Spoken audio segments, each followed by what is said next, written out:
Monsieur Robillard. Oui. Alors, Monsieur Issindou se plaigne que je veuille dire des choses, y compris aimables. Mais bon, je trouve que c'est une occasion de ne pas rater cette dernière réunion pour dire effectivement le plaisir qui a été le mien de travailler dans cette commission. Remercier tous ceux qui m'ont aidé. Je pense évidemment au personnel de la commission. Je pense particulièrement aux administrateurs parce que quand on fait des rapports, on ne serait pas grand-chose sans les administrateurs, sans leur qualité rédactionnelle, effectivement, sans leur puissance de travail, sans leur lien avec les ministères, puisque c'est aussi comme ça que les informations circulent, même si on peut avoir un regret, c'est que l'Assemblée ne soit pas dotée, ou le Parlement plus généralement, de moyens d'expertise qui lui soient propres et qu'on dépende nécessairement des ministères à certains moments. Ensuite, je voulais m'associer à ce qui a été dit sur les vœux de rétablissement à Gérard Cherpion, qui a, en ce qui me concerne, sur les sujets de droit du travail, de formation professionnelle, était souvent un adversaire, mais toujours un adversaire d'une extrême courtoisie, d'une extrême précision, et qui restait parfois seul au banc de l'opposition dans l'hémicycle, ce qui était assez admirable. Et je voulais lui dire que s'il nous regarde, tout le plaisir qu'on aura à le retrouver, ou que j'aurai à le retrouver, à supposer que les électeurs veuillent me renvoyer chez vous.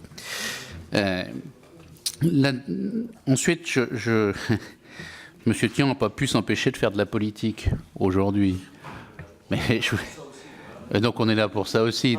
Mais donc je ne vais pas pouvoir m'en empêcher non plus, puisque je vais vous rappeler simplement que les comptes revenaient à l'équilibre et que le projet de loi de financement de la sécurité sociale sur 2017 le démontrait et que les résultats certifiés. Ça me paraît également important. Ce n'est pas une partie humoristique. Et puisque vous l'avez dit, je veux dire qu'avant de résorber la dette, il faut revenir à l'équilibre et on y est. Bon. Et ça me paraissait important. Après, je me réjouis profondément que, contrairement à votre candidat, vous ne souhaitiez pas légiférer, qu'il soit légiféré par ordonnance. Et j'ai vraiment compris du travail parlementaire que celui-ci supposait beaucoup d'écoute, beaucoup d'audition, un travail qui n'est pas toujours public, pas souvent public, les auditions des rapporteurs, qui est infiniment précieux, où il faut faire effectivement attention à qui nous parle, parce qu'il y a des lobbies, mais c'est aussi normal que les lobbies fassent leur travail, parce que c'est pas parce que c'est un lobby qui parle que ce qu'il dit est faux, et que les informations peuvent nous être données sur des effets de la loi que nous n'aurions pas anticipés, en toute bonne foi, et que par conséquent ce travail d'écoute, ce travail préalable est très important, même s'il faut faire attention évidemment à ce qu'on nous dit et pas à nécessairement le prendre pour argent comptant. Donc ce travail d'écoute est peut-être une des choses, vous avez très bien parlé du travail parlementaire, Madame la Présidente, et de l'injustice qu'on peut ressentir chacun d'entre nous à certains moments quand la faute d'un seul retentit sur tous. Mais il n'empêche que, à côté du temps passé, je crois qu'il y a une qualité au Parlement, c'est le fait d'entendre tout le monde, ou en tout cas de chercher à le faire, et que c'est infiniment précieux. Et puis, tout le monde vous a félicité, Madame la Présidente, pour votre présidence, que pour ma part, je qualifierais parfois de volcanique, mais j'avoue que j'ai apprécié celle-ci, parce que c'est vrai qu'il y avait parfois un peu de brouhaha dans la commission, mais c'était peut-être la contrepartie au fait que les échanges étaient riches. Et il y a peut-être une personne que j'ai envie de citer également, parce que j'ai apprécié, moi, le travail qu'elle faisait, elle nous a quittés pour aller à la commission qui est de l'autre côté du mur. C'était Madame Louvagie. Et qui avait toujours une expert comptable, une très grande connaissance des sujets vus du côté des entreprises, et donc une très grande précision sur les effets de notre décision. Et cette expérience professionnelle est infiniment précieuse, d'autant que Madame Louvagie, moi j'ai pu le voir sur les sujets de droit du travail, était toujours d'une très grande exactitude et très respectueuse de la réalité de ce qu'elle disait, de son exactitude factuelle. Et moi, c'est un peu la façon dont je conçois le travail parlementaire.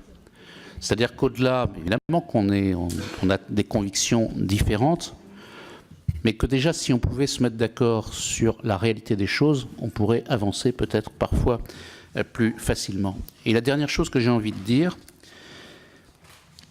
c'est que, même si j'ai souhaité tout à l'heure que l'Assemblée soit dotée des moyens d'expertise qui lui permettraient de discuter, sur un pied d'égalité avec les ministères, j'ai eu à plusieurs reprises l'occasion de constater qu'il y avait une écoute dans les ministères.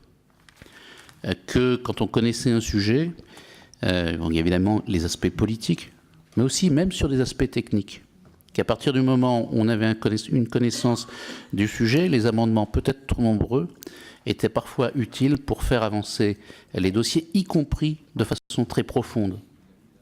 Je citais simplement un exemple, c'est celui de la réforme prud'homale, où je considère que les apports qui ont été ceux de l'Assemblée ont permis de modifier de façon très sensible le projet, non pas sur des considérations partisanes, mais sur des considérations de la réalité de la juridiction prud'homale. Bon. Et je dois dire que de ce point de vue, il y a eu une écoute dans les ministères sur ce que nous pouvions dire. Et écoutez, c'est assez rassurant pour le travail parlementaire. Voilà, Madame la Présidente. Et merci pour toutes ces 5 années. Merci, Monsieur Robillard. Monsieur Jean-Patrick Gille.